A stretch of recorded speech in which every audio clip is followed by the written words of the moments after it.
As the 1920s progressed, prosperity came to rest increasingly on the shakiest of foundations: unprecedented borrowing, massive speculation, and German war reparations. Agriculture was depressed throughout the decade. Auto manufacturing and road building slowed. Housing investment declined, and the gap between rich and poor grew sharply.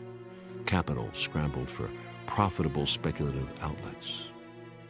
To help pay Germany's war reparations, German Foreign Minister Walther Rathenau, a prominent Jewish industrialist, expanded economic, diplomatic, and even military ties with Communist Russia, forging a bridge between the two nations that had been left out of Versailles in order to rebuild their war-ravaged societies. This infuriated not only England and France, but members of Germany's thuggish right-wing Freikorps, who were already up in arms about Germany paying its reparations.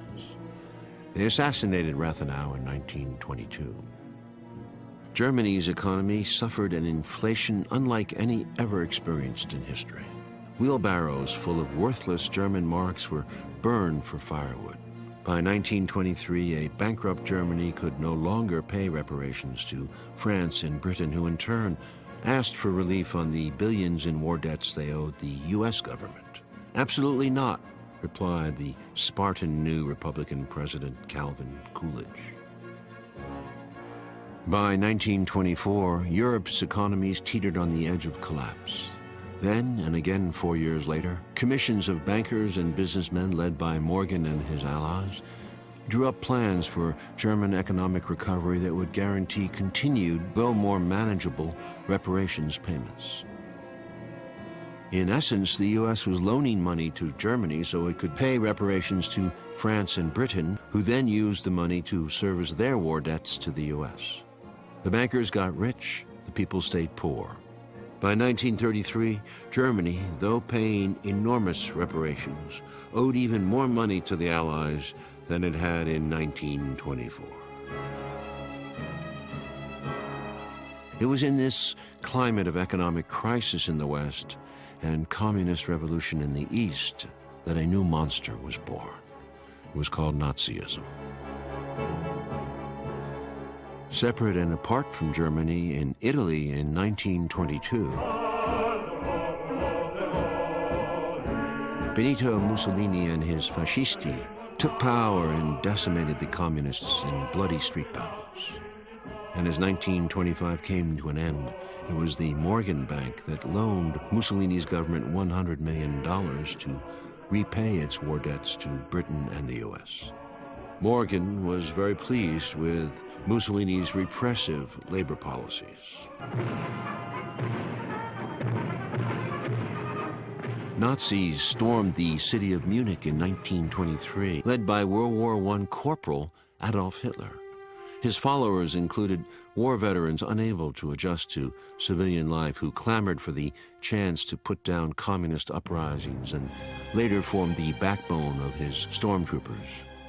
For his part in the failed coup, Hitler spent 9 months in jail refining his views. His shrill assertion that the German military had won the war only to be stabbed in the back by politicians at home was gaining more and more adherents. Hitler's cause would be greatly advanced when in 1929 the central bankers walked head-on into an unforeseen disaster, the Great Depression. Montagu Norman, who ruled the Private Bank of England from 1920 to 1944, and a paranoid anti-communist, anti-Semite who traveled incognito to avoid assassination, asked the governor of the New York Federal Reserve Bank to raise interest rates to slow Wall Street's soaring stock speculation. Ironically, Norman had been instrumental in convincing the previous governor to lower the rates 2 years earlier, which fueled the orgy of speculation that now rattled the system. Morgan's senior partner, Thomas Lamont, considered Norman the wisest man he had ever met. But the U.S. stock market, as it would in 2008, had diverted its money and credit away from production into speculation, borrowing to the hilt in order to loot the economy for huge profit. When the English and American banks raised their rates, the credit of the world tightened quickly, and too big to fail American banks went into a panic. Huge banks in Austria and Germany followed.